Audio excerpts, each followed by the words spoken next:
Hello, and welcome to the teacher edition of Steve Barkley Ponders Out Loud. The complexity of teaching is both challenging and rewarding, and my curiosity is piqued whenever I explore with teachers the multiple pathways for facilitating student engagement in the exciting world of learning. This podcast looks to serve teachers as they motivate and support their learners. Thanks for listening. I'm delighted that you're here.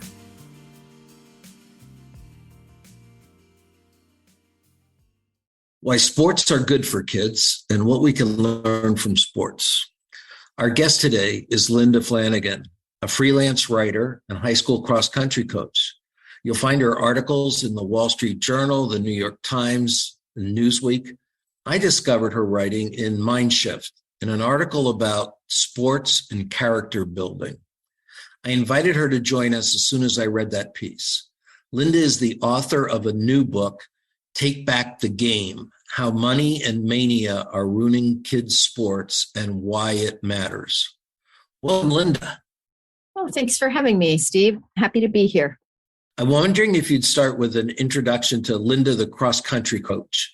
What led you there and what did you find? Sure. Well, I should start by saying I love sports growing up. I've played tennis and softball at the high school level, and I've been a runner my whole life. So it was kind of a natural progression for me to coach. And someone asked me if I would be interested. And so I said yes. And that was when my youngest was in kindergarten. And what I found, and this was in the early 2000s, it troubled me what I found when I started and continued. And that was, among parents especially, there was a fixation on results and much less concern about what running could do to improve your health and outlook, and really more about performance and what running could do for a child's college opportunities. And, obviously this trend has only gotten worse. This focus on extrinsic rewards, rather than the internal growth that sports can trigger. Interesting.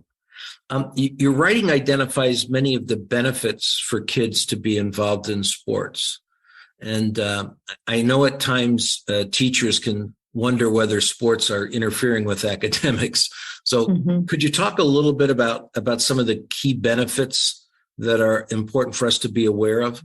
Yes, I would love to. And I have to say, I often saw during my coaching career that the teachers and administrators seem to view sports as a disruption, that kids would miss class and for games, and there'd be some eye rolling. And it felt kind of adversarial at times, like we were all like fighting over the kids, as if sports were coming at the expense of learning, which, done right, they contribute to learning. And that's why they're in school. And Arne Duncan, who was Obama's Secretary of Education, he said that sports are wrongly seen as separate from the rest of education. And he said it's not in the school's or best interest to think of them that way. And that's something I've really come to believe. It was reinforced while I was coaching. So here's just if I can just rattle off a few facts to remind teachers like why it matters. Just for health alone, playing sports improve cardiovascular health, and they slow the buildup of the body mass index. Sports and exercise improve brain function, including processing speed and flexibility. They enhance the ability to self-regulate, which we all know is critical. It improves sleep. In moderation, sports can thwart depression and anxiety. And one really fascinating study I discovered, it was of children who had experienced trauma growing up. I believe it was kids between the ages of 7 and 12 who'd had severe trauma growing up. The researchers interviewed these kids when they were young adults, between 29 and 32. And they discovered that of these 10,000 young people, those who'd played sports growing up had better life outcomes. They had less depression, they had more satisfaction, they had higher self-esteem. And the findings were so striking to the researchers that they included a recommendation to pediatricians that those who had kids who were tending to kids experiencing trauma they should recommend they play sports. So there's just so much that sports can do for kids. They tether them to school in a way that other activities don't. And, there's so much about the social benefits kids who play sports are less apt to take drugs. They're less apt to, young women are less apt to get pregnant. They're less apt to drop out of school. And there are also strong correlations between women who play sports and those who go on to run for office or occupy higher levels in business. I could go on, but I won't because you get the point. But, every week the New York Times has an article, every Tuesday. It's like, what's the latest great thing about activity and exercise and movement that applies not just to adults, but kids? And it's kind of irrefutable. So, there's an important place for them in schools. So there's two pieces there that I want to follow up on. The one is that I'm really interested in the in the trauma piece that you mentioned. That's new. That's new information to me. Yeah. And I'm in my work, because I work with schools around the world. People are dealing with students who I don't think we've uncovered yet the impact that that the pandemic has had on them, both, I believe, connected to the impact on their parents that then had an impact on them. Yes, maybe even more from that than the exact impact on kids. Anything from that research, or just from your own thoughts as to what it is about sports that has that? I'm almost hearing it as a resiliency kind of piece to deal with that trauma. Yeah. Well, and I think this gets a little bit into your next question, which is, why are sports so powerful for kids? And why, are they able to transport, get kids in a difficult situation at home and help them kind of transcend it? And part of that is because sports are so emotional. And this is more so than like chemistry class or history.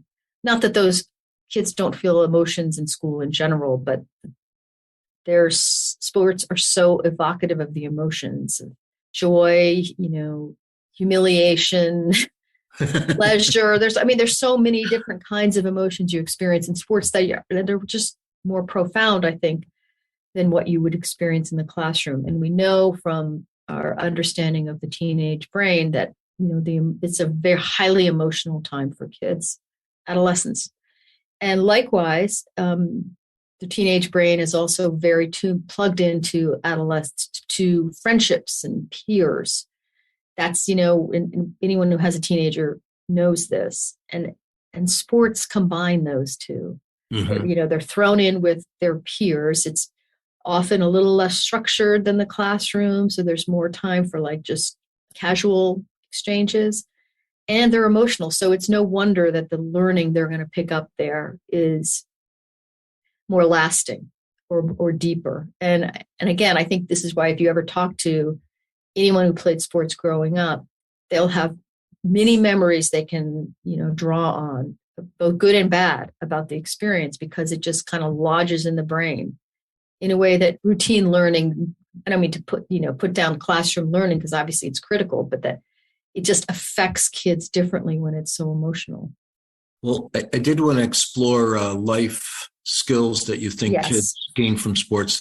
And when it really kind of triggered for me when you mentioned girl athletes showing up. It kind of sounds like a leadership skill development can come from that sports participation. Right. You want to talk a little bit about what those life skill connections would be? Yes. And, there's the kind of the classic ones that we all say that we want our kids to learn from sports, like, how to work with others, how to win and lose gracefully, and important practical skills also, like showing up on time and being dressed and ready to go. That was always something I emphasized as a coach, was the bus leaves at 3:15. It's like think of it as a plane. If you're not on that flight, they're not going to hold it for you. And not because we couldn't wait 2 extra minutes, just because like you got to learn this stuff. And so that's why I always emphasized it. But there are subtler skills too. And I think, this is something that many teachers probably aren't aware of. And I think kids can develop relationships with their coaches that are deeper or more personal than they can with their teachers. And part of it's just a numbers game. I mean, teachers, public schools often have so many students, and they can't forge relationships with kids at the level that a coach can. I mean, I also think teachers may not realize this, and certainly parents don't, is that we spend so much time with kids. As a running coach, I could coach 3 seasons. If I coached 3 seasons, I could have the same kids for 3 seasons, 2 hours at least every day after school and on the weekend. I mean, that is more time than their parents often spend with them. So there's just a lot of what I would call quantity time with kids that coaches have, and that it just allows for a different kind of relationship with kids that, teachers don't have. And that we know that developing relationships with adults is so important for young people, which also gets back to the question about, the kids having trauma, they going through difficult times in their personal lives. If they can develop a close relationship with a coach, that's going to be protective. The coach-athlete relationship also tends to be multi-year. Yes. Yes, that's a good point. I hadn't thought of that. Yeah. My granddaughter's a freshman, and she's already connected to the varsity coach in volleyball. And so there's the possibility that 4 years in a row, kind of similar to being in probably a band, and just aren't too many areas in school where kids like that longer term relationship. No, that's an excellent point. Yeah. Well, and in the summer, I would always see it. I'd say goodbye to them at the end of the school year, and then they'd come back in the fall and I'd be like, wait, who is this person? They're suddenly transformed. They're like, it's so cool to watch them develop and just like become who they are over time. And I really think it's hard to get that experience as a teacher, because they typically just onto somebody else. Up. Yeah. But there was also, you're talking about leadership skills, and I do think there are wonderful leadership opportunities in sports. And Arnie Duncan also said this. I'm reminding, he was the Secretary of Education. He said sports are the most important training ground for leaders. And many young people I've spoken to have said the same, that they felt that that's where they kind of learn how to rally a group, to, speak in front of people. And it was also, again, those emotions are so important because they really cared about it. So the leadership angle is huge. And resilience. This is why it goes back to, we want kids to learn how to, win and lose with grace. And that's what the resilience is. One young man told me that playing football and lacrosse taught him how to persevere and, as he put it, ignore the noise. It just powerful. So it's not to say that they can't be learned in the classroom, but I think it's a little more automatic and organic in sports. I'm going to take from the title of your book that there's some things we should have as concerns, and I'm wondering if there's conversations that you might tag teachers having with kids that allow us to make the best of those sports opportunities and not have things get in the way for kids.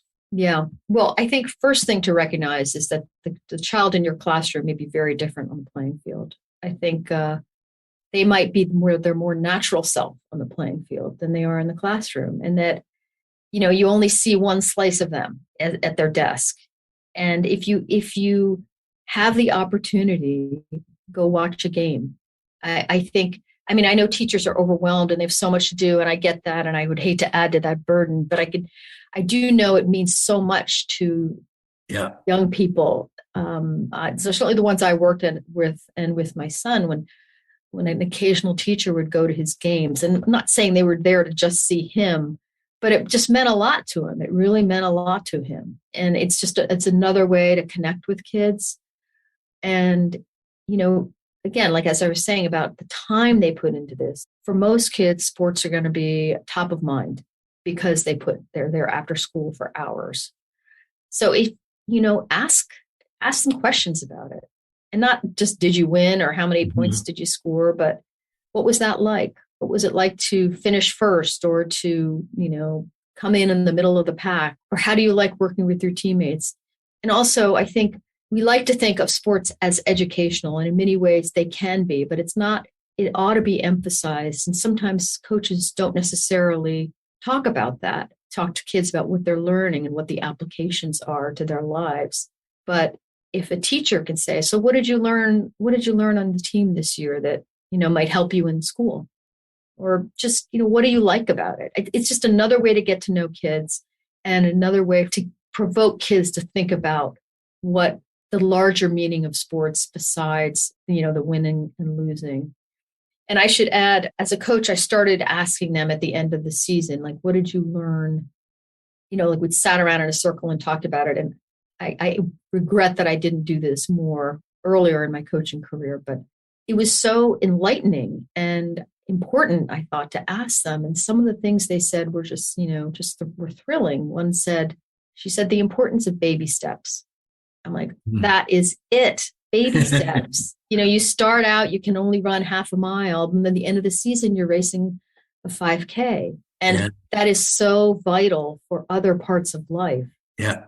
And it's just to underscore that what you're learning in sports applies elsewhere too. Another said that we're tougher than I thought we were. I'm like, yes, you are. You're better than you thought you were. You're more capable than you realized. And I think if teachers can, maybe the coach isn't asking those questions and the teacher can, what did you learn? And get them thinking about it. It's great. It's great.